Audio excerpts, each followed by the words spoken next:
পুজোর আগে তিলোত্তমাকে ঢেলে সাজানোর প্রয়াস। ২৬শে ডিসেম্বরের মধ্যে কলকাতার জমা জলের সমস্যা দূর করা যাবে বলে আশা প্রকাশ করছে প্রশাসনের কর্তারা। A1 সিটির পরিকাঠামোকে সেই লক্ষ্যেই ঢেলে সাজানো হচ্ছে। কলকাতা পুরসভার তরফে জানা গিয়েছে, নবাবালি পার্ক, রবিতীর্থ, মুকুন্দপুর সহ একাধিক জায়গায় নিকাশির নতুন পাম্পিং স্টেশন তৈরি করা হয়েছে। ঠনঠনিয়ায় জমা জলের সমস্যা ঠেকাতে ঋষিকেশ পার্কের নতুন পাম্পিং স্টেশন তৈরি হচ্ছে। BB1 ক্যানেল, নার্দান পার্ক, গার্ডেন রিচে ময়লা ডিপো, পামার বাজার, দইঘাটে ব্যারাজ সহ নিকাশি পাম্পিং স্টেশন সহ আরও বেশ কিছু তৈরির পরিকল্পনা রয়েছে পুরসভার। সেই সঙ্গে শহরের একাধিক রাস্তায় ব্রিটিশ আমলের নিকাশি নালা সংস্কারের কাজেও হাত দেওয়া হয়েছে।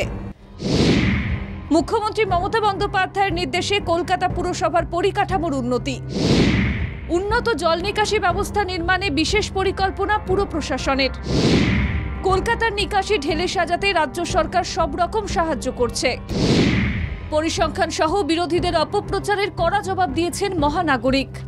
টক টু মেয়র অনুষ্ঠানে জমা জল দূর করার বিষয়টি তুলে ধরেন mayor Firhad Hakim. 300 millimetre 20 millimetre ঘন্টায় কলকাতার যে ক্যাপাসিটি তাতে জলটা নামে।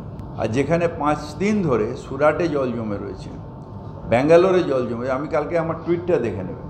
আমার ড্রেনেজ ডিপার্টমেন্টকে ধন্যবাদ জানাই যে ডিসিল্টিং এবং পরিকল্পনা করে পাম্পিং স্টেশন তৈরি করার জন্যে, এবং ধন্যবাদ জানাই আমাদের মুখ্যমন্ত্রী মমতা ব্যানার্জিকে স্টেট থেকে ফাইন্যান্স জোগাড় করে দেওয়ার জন্যে।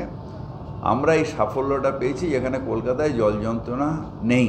পুরসভার কর্তারা বলেন, নিয়মিত পলি তোলার জেরে আগের তুলনায় শহরের নিকাশি নালার ধারণ ক্ষমতা অনেকটা বেড়েছে, ফলে জল তাড়াতাড়ি নামানো সম্ভব হচ্ছে।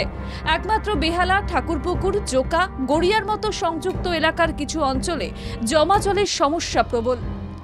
আইআইপির কাজ শেষ হলে সেই দুর্ভোগও মিটে যাবে।